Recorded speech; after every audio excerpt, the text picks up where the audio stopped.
What's up, everyone? Welcome to this day in Philly Sports History for September 24th, 2024. I'm your host, Jim Montgomery. Welcome to a Tuesday edition of the podcast, a huge Tuesday edition. We will get into the news of the day in a minute, but first, it is Tuesday, time for a little motivation / positivity. And I got this quote from, of all people, Arnold Schwarzenegger. And I think I told you before about, I read his book, I subscribed to his online newsletter. I actually also bought a subscription to his workout app, The Pump, and not getting paid for it, just letting you know what I'm using and it's working. I've been doing some of the workouts on there. They have certain programs, and it's really made a difference. But one of the things he does is he sends out motivational quotes to sort of keep everyone focused. And I do tend to use them a lot because they are good and they're very profound at whatever time. But this one, failure has never killed a dream. Quitting kills every dream it touches. And that just really hits home for me. And I truly believe, we talked about this a lot. I talk about it with like our school. Part of our message, our PBIS program, is being resilient, learning from your mistakes, having that growth mindset. And I truly feel failure is just a part of the process. And I mean, look no further. You're listening to me on this day in Philly sports history. Started off with a couple different things here or there that just did not work out. It would have been very easy to give up on that. But you kind of use it as a learning opportunity and just continue to move forward. And if I'd have quit, never would have gotten any closer to where my goals are. I'm still not there yet. I have I have an end goal in mind, and I just continue to keep working toward it. But that can be carried over into anything you do, whether it's getting your dream job or losing weight, a workout routine, being a better parent, or whatever you're trying to work towards. Don't let failure be something that holds you back, because failure has never killed a dream, but quitting kills every dream it touches. And if you quit, there's no chance you can get it. But if you use failure as fuel to your fire and a learning experience and work toward getting to where you go and really use it as a motivation and I keep saying learning experience, but know what works, what doesn't, and then grow from it, move on. So in the wise words of Arnold Schwarzenegger, failure has never killed a dream, but quitting has killed every dream it touches. Hopefully, as you go through your weeks, that is something that you can take with you. It's one of those things I think about, and it really, even like I said, I mean, with doing the workouts, there are days where I've missed a workout, or I've been too tired because of an Eagles game, or watching a Phillies game, or just didn't do it. But you get back up, next day is a new day, and start fresh. So don't let failure be a deterrent in you achieving your dreams. And again, hopefully you can take that with you as you go through your week. Before we get into the big news, some housekeeping notes. Be sure to follow me on social media, Jimbo_Mont, on Twitter and TikTok, at Philly Jimbo on Instagram. Subscribe to the YouTube channel, Jimbo_Mont.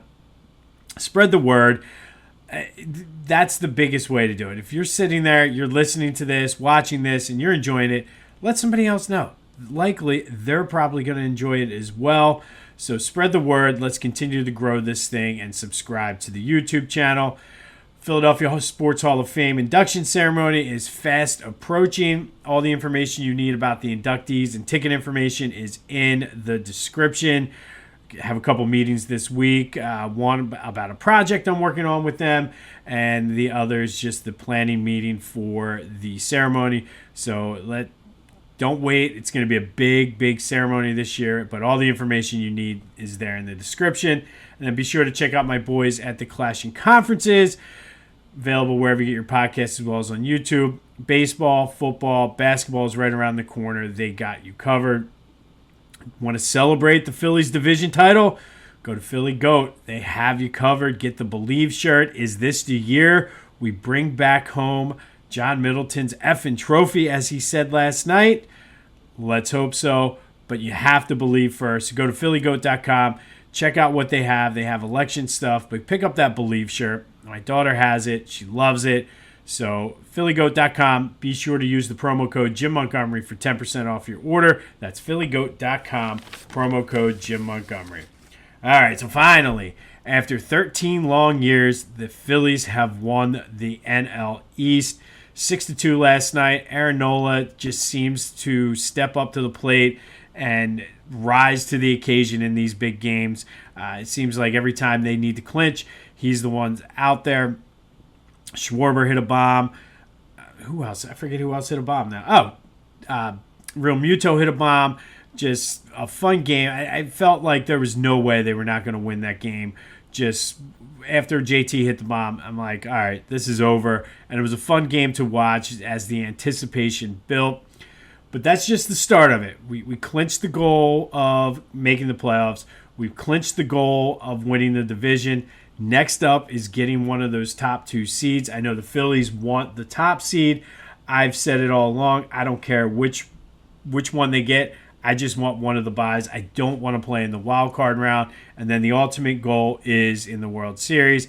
But there was something refreshing about seeing them celebrate. Been pretty hard on Stubby. He had a new set of overalls and just was doing it up, and it is fun to see these guys, but it's been a long year. Going back to the opening day the opening series, I should say, with the Braves, not looking well, stumbling somewhat out of the gates, and then catching fire, being almost unbeatable.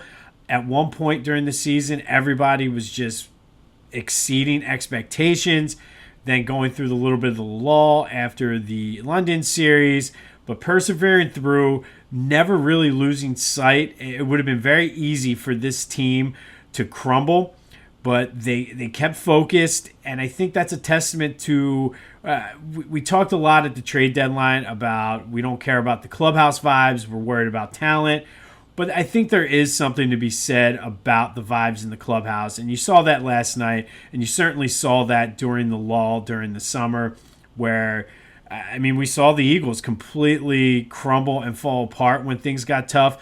This team really stuck together, had each other's back. They were able to get through it, won some big series against the Brewers, big series against the Dodgers, held their own to a certain point against the Braves, and then ultimately when it came time to do it, all they did was win against the better teams. So kudos and congratulations to the Phillies for winning the division for the first time since 2011. My wife and I were talking about it last night, and she was just like, oh. Like, it clicked to her that what we were doing in 2011, and things were certainly different the last time the Phillies won the division.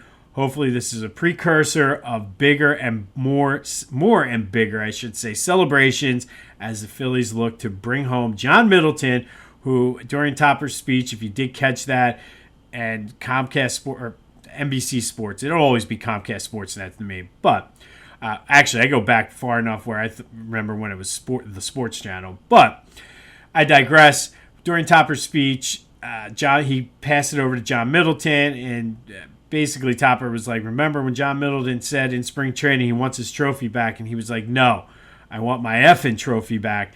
And Comcast did not bleep it out, which was kind of funny. But I think that's a great mindset for them to have. Like, that's what the end goal is. And it did seem as though the celebration was a little bit more subdued than what we've seen in the past. And I like that, because the job is not done. You didn't win anything, truthfully. You won the division, great. You set yourself up for the bye. Now let's clinch the bye. And ultimately, it does not mean anything if you don't win the World Series, but they're well on their way. Like I said, I'm happy. It was a big deal for me, and I know it was for them to win the division. It's just one of those things that you want to do it. And to finally beat the Braves and whatever's going on with the Braves, that is what it is. Not going to take away from the fact that the Phillies are the 2024 NL East champs. I can keep mentioning the bye. The magic number is 2 for that second round bye, or the number 2 seed. They're still a half game behind the Dodgers, who were off yesterday. Phils are off Thursday, so that's where it'll even out. But I think it's like 5. The magic number for the 1 seed is 5, but one step at a time.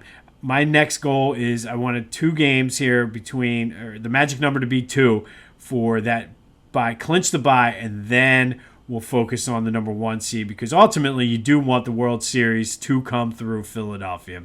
It will be a bullpen game today. I'm sure some guys will get days off. People will be a little bit hungover. You're playing the Cubs, though, so it's okay. But congratulations to the Phillies on winning the 2024 National League East Division. All right, some final notes on the Eagles before we start looking ahead to Tampa Bay.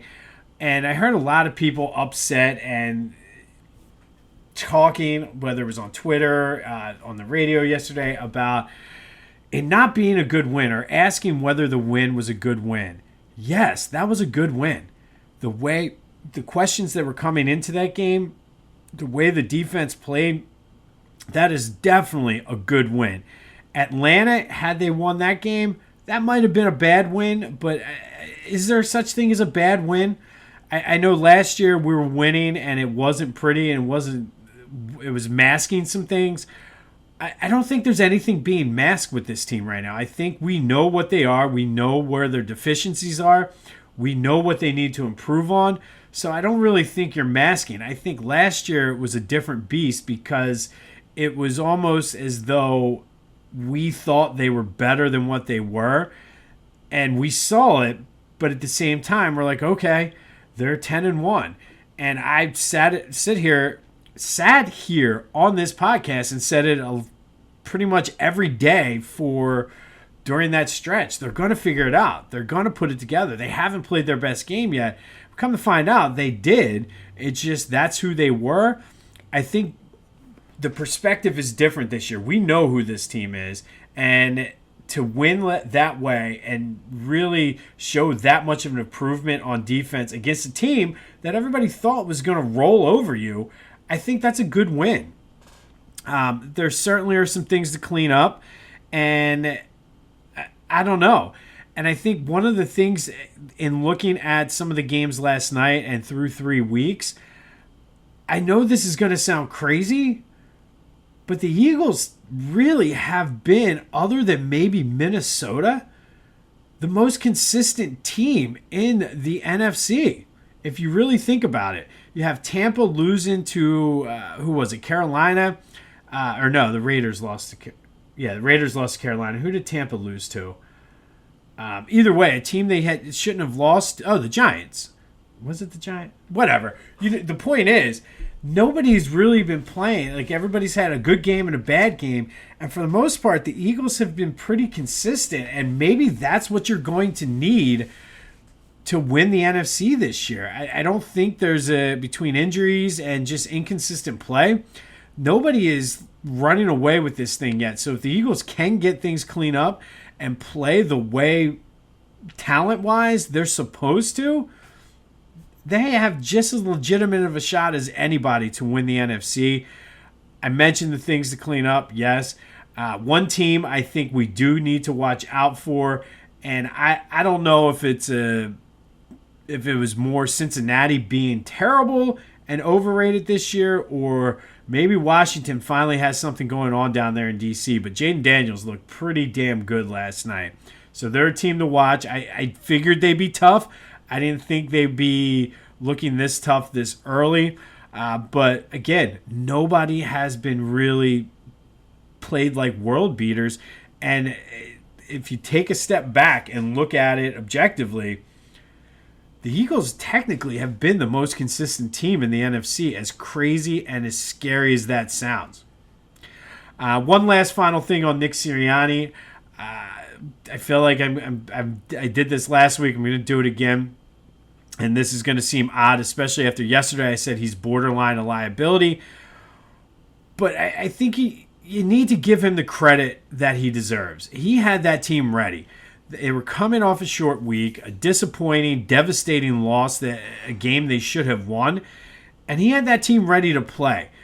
yes, he makes bonehead calls and I'm questioning some of the decision making and things like that. However, I mean, he had that team ready to play. A lot of people were talking about his comments at the press conference yesterday where he said he does kind of step in and call some plays sometime. And I'm okay with that. I mean, he's the head coach. I mentioned it yesterday, and I wish he would get rid of the RPO stuff. If I don't see that ever again, I will be a happy person. But ultimately, it falls on him. So, yeah, there are going to be some times he's going to step in and overrule. That's what you do. I look at myself and my job as more of a CEO type manager, leader, whatever you want to call it. And there are times when I let my team do what they do best. But there are times where I got to step in because ultimately it comes back on me. So with that being said, I'm fine with him going in and overriding some of the plays. What he's overriding to, that's still a little bit unclear. But the decision making, I think, does need some work. But I think everybody is getting on Sirianni. And I don't know. I think he's the easy target. And for some reason, people have this in their head that they're out to get him and it's all him and blah, blah, blah, blah, blah. I think your real concern and your anger should go toward the quarterback. The quarterback's getting a pass here. He's making some horrible decisions, probably worse decisions than what Nick Sirianni's making. And it's one thing to blame Sirianni, the coach, but you got to look. I think we got to. I want to see a clean, much better game out of Jalen this week against Tampa, or I'm going to start questioning whether he's the long-term answer at quarterback. I mean, I think we have a big enough sample size. So I'm not saying Nick Sirianni is going to win Coach of the Year and is the next Vince Lombardi. But you got to put the blame. I think it's easy to put it on Sirianni. But where is the blame for Jalen? Jalen's not playing his best. And don't give me he threw for 300 yards and led the game-winning drive. I mean, if we're being completely honest, he made a terrible decision to throw that ball into the end zone. It's like the second week in a row he's thrown a red zone interception in the end zone. Should have never fumbled that ball. And quite frankly, got lucky that three Saints ran into each other on the Dallas Goedert play. So I think all the criticism that is going towards Sirianni, I think you need to divert some of that toward the quarterback. Number one has not been playing up to par. Certainly not $50 million a year up to par. And one last thing, and then we'll close the book on the Saints. I'm going to take a closer look at the defense. And it kind of goes back into the consistency thing I was talking about with the Eagles being the most consistent team. They're only giving up 21 points a game. And I know that's kind of high. It's middle of the pack. But it's sort of like the very definition of bend but don't break. And they did that the first two games without a pass rush. And I keep going back to it. They gave up 15 against the Falcons before that last drive. They've pretty much shut down the Saints' offense. So it's really the offense that has been making these games closer. If you'd have told me through 3 games the defense would be giving up 21 points a game with the way the offense had all of the clout and all of the expectations coming into the season on them, I would have taken that. So again, it goes back to one person that's really, I feel, not getting his lion's share of the blame here. Everybody's going towards Sirianni because he's the scapegoat. But man, number one is really letting this team down. The defense has not been playing horrible. I'm not saying they're the 91 Eagles by any stretch of the imagination. But if you'd have told me through 3 games they're averaging 21 points a game, I would have said we'd be 3-0 with the way the offense was supposed to put up almost 30 points a game, right? I'm sure all of you out there would have taken that. So all of that to say, you need to focus on who really is to blame here. And Jalen Hurts is not playing like a $50 million franchise quarterback. He's making dumb decisions. And that is really why the Eagles are not 3-0 and why everybody's down on the defense and why everybody's down on Sirianni. If Jalen Hurts is doing his job, we're not having this conversation. So that's it for that. We'll have more on the injuries tomorrow. There wasn't really much of an update other than looks like Britt Covey's going to be out for 6 weeks with a broken bone in his shoulder. But we'll see sort of what happens with that as we go. But again, just be consistent in your criticism of this team. I think I keep saying this. I feel like we're better than that. Let's be better and be smart. And I'm not saying Sirianni doesn't deserve any blame. I'm not saying that. But is it 100% on Sirianni? Sirianni's not making those dumb decisions in the red zone. All right, Flyers got shut out 5-0 last night up in Montreal. Not a good follow-up to the preseason showing. They'll be back at practice today. That's why they don't count, though. It's okay. All right, today we're going to go back to 2017. And on this day in 2017, the Eagles beat the Giants 27-24.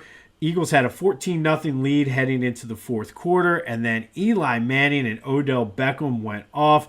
Eli threw 3 touchdowns in the fourth quarter, 2 of them to Odell. But most importantly, this was the Jake Elliott game. He tied the game with a field goal with 51 seconds left. The Eagles were able to get the ball back and force a punt.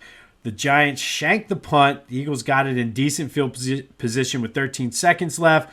Carson Wentz threw that out pass to Alshon that went for 19 yards. He got out of bounds with 1 second left. Jake Elliott steps on the field and hits a 61-yarder as time expired to give the Eagles the victory. It was the longest field goal in Eagles history. Elliott did tie that in 2023 against Minnesota.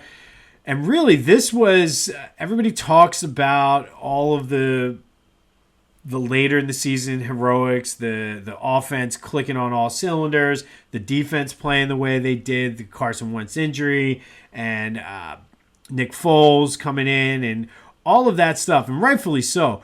But I think this kick is really what saved that season and propelled the Eagles to the Super Bowl, because they were coming off a loss in KC. They lose this game, especially after leading 14-0 in the fourth quarter. Who knows what happened? So Jake Elliott, to me, saved the Eagles' season on this day back in 2017. They rode the momentum to the Super Bowl championship. Sticking with the Eagles today for our Philly Sports Villain. Today, it's Nnamdi Asomugha. And this is probably another dude who it's probably more on the front office that he's a villain versus the player. But just like all the other guys, Nnamdi did not help himself out at all. If you remember, he was part of the quote-unquote dream team. Thanks a lot, Vince Young, for that. The irony of this whole thing is, and I remember this day because I was in Ocean City, Maryland at my brother's bachelor party. They made the signing of Nnamdi. It was, I think it was a lockout or whatever, so everything got pushed back.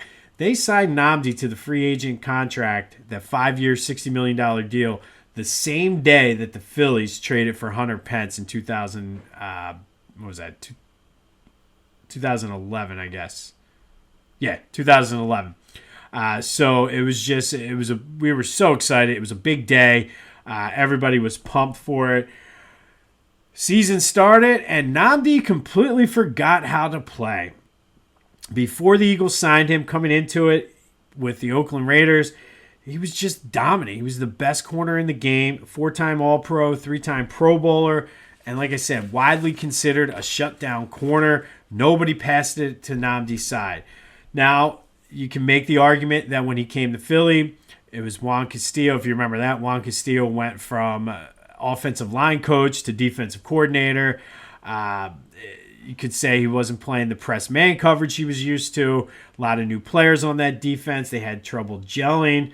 But it's also very likely that at that point in his career, Nnamdi had lost his step. And nobody wants to talk about that.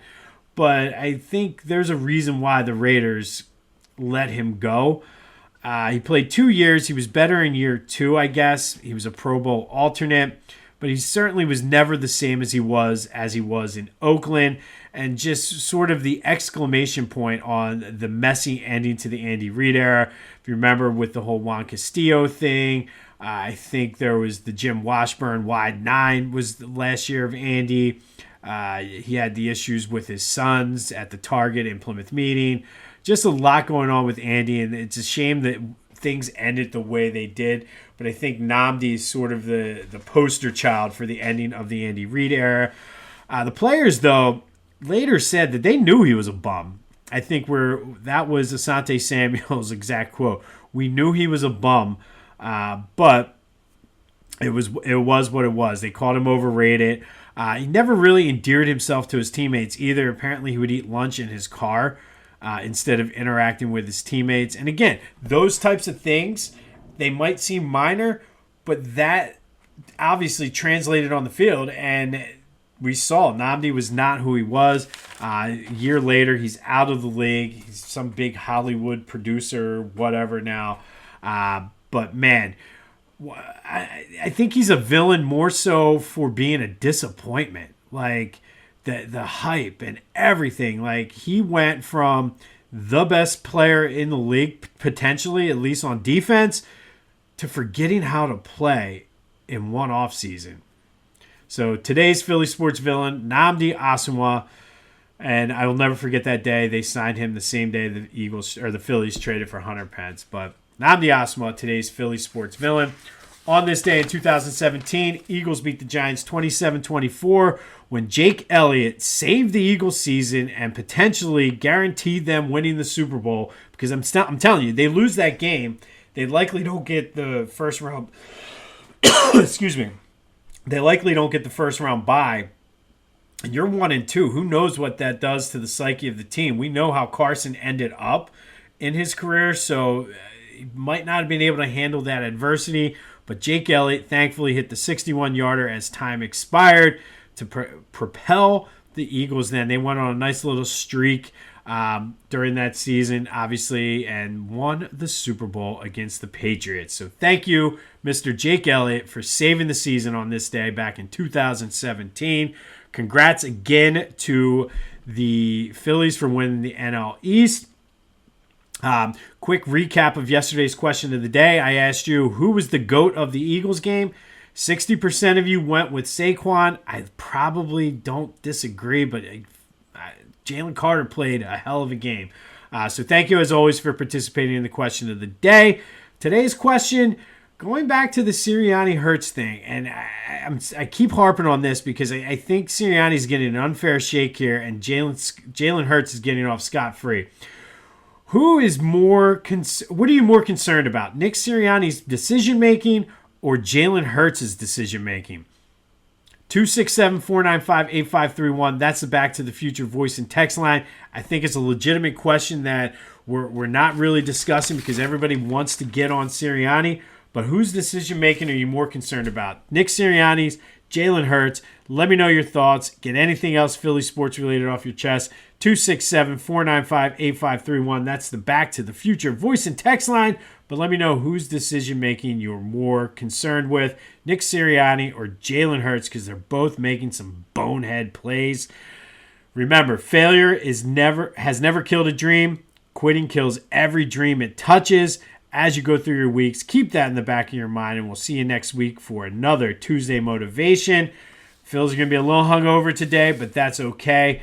Let's keep on winning. Let's chase down the Dodgers. Let's clinch this number by the number 2 seed, 1 seed, whatever, and let's get ready for a red October.